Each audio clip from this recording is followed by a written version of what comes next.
வெறும் 5 ரூபாய் சம்பாதிக்க வேர்வை சிந்தி கஷ்டப்பட்ட ஒரு பெண்மணி ஸ்டார்ட் பண்ண கம்பெனியோட இன்னையோட நெட்வொர்க் $15 மில்லியன் மேல க்ரோ ஆயிருக்கு. ஆந்திராவில் 1970 பிறக்கக்கூடிய அந்த பெண்ணோட பேரு ஜோதி ரெட்டி. பெத்த பேரண்ட்ஸாலேயே அவங்க ஆர்ஃபனேஜ் ஹோம்ல இவங்க ஒரு அனாதை அப்படின்னு சேர்க்கப்படுறாங்க. அவங்க 10th முடிச்சோடனே அவங்களை ஃபோர்ஸ் பண்ணி திருமணம் செஞ்சு வைக்கிறாங்க. அவங்களுக்கு 2 குழந்தைகள் பிறக்குது.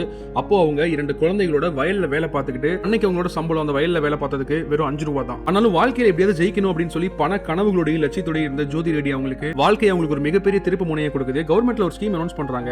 10th முடிச்ச யாரு வேணா பள்ளிக்கூடத்துக்கு வந்து டீச் பண்ணலாம் குழந்தைகளுக்கு அப்படின்னு சொல்லி ஒரு ஸ்கீம் அனௌன்ஸ் பண்றாங்க. ஈவினிங் டைம்ல டெய்லரிங் பண்றாங்க. டெய்லரிங் பண்ணி அந்த ஸ்கூலுக்கு போயிட்டு வர்ற அந்த ரயில்வே ஸ்டேஷன்லயும் ட்ரெயின்லயும் அவங்க தச்ச துணிகளை விற்க ஆரம்பிக்கிறாங்க. டைப்ரைட்டிங் கத்துக்கிட்டு டைப் பண்ணி அதுல இருந்து கொஞ்சம் மாத வருமானத்தை சேர்க்க ஆரம்பிக்கிறாங்க. சோ இந்த மாதிரி பல வேலைகள் செஞ்சு காசை கொஞ்சம் கொஞ்சமா சேமிக்க ஆரம்பிக்கிறாங்க. அவங்க யூனிவர்சிட்டியில சேர்ந்து யூஜி பிஜின்னு அவங்களுடைய எஜுகேஷனை ஃபுல்லா கம்ப்ளீட் பண்றாங்க. ஃபாரின் போயிட்டா எப்படியாவது நம்ம வாழ்க்கை மாறிடும் அப்படின்னு சொல்லி அவங்க சேர்த்து வச்சிருந்த மொத்த காசையும் போட்டு அவங்க விசாக்கு அப்ளை பண்ணி ஃபாரினுக்கு போறாங்க. ஆனா அங்க அவங்களுக்கு சுத்தமா விவரம் தெரியவே இல்லை. என்ன வேலைக்கு அப்ரோச் பண்றதுன்னு கூட தெரியல. ஃபாரினுக்கு போயிட்டு அங்க ஒரு வீடியோ கடையில ஒரு சாதாரண லேபரா வேலை செய்ய ஆரம்பிக்கிறாங்க ஜோதி ரெட்டி. கொஞ்சம் கொஞ்சமா அங்க இருக்க மக்களோட பழகி நம்ம படிச்ச படிப்புக்கான வேலையை தேடணும் அப்படின்னு சொல்லி ஒரு மிகப்பெரிய கம்பெனில வேலைக்கு அப்ளை பண்றாங்க. சோ இந்த மாதிரி லைஃப்ல யாருக்குமே நடக்க கூடாது அப்படின்னு சொல்லி ஃபாரின்ல சம்பாரிச்ச மொத்த பணத்தை எடுத்துட்டு வந்து ஒரு கம்பெனி ஆரம்பிக்கிறாங்க. அந்த கம்பெனியோட பேர் தான் கீ சாஃப்ட் சொல்யூஷன். அங்க இருந்து அவங்களோட ஆரம்பிக்குது அவங்களோட பயணம். 2016 ரிப்போர்ட் படி அந்த கம்பெனியோட நெட்வொர்க் $15 மில்லியன் மேல போயிருக்கு அப்படின்னு சொல்றாங்க. அண்ட் இப்போ ஜோதி ரெட்டி அவங்க மாதிரி கஷ்டப்படுற நிறைய பெண்களுக்கு கை கொடுக்குறாங்க. உங்களுக்கு தெரியாமையே உலகம் முழுக்க இருக்கக்கூடிய பல பெண்களுக்கு ஒரு மிகப்பெரிய மோட்டிவேஷனாகவும் இருக்காங்க.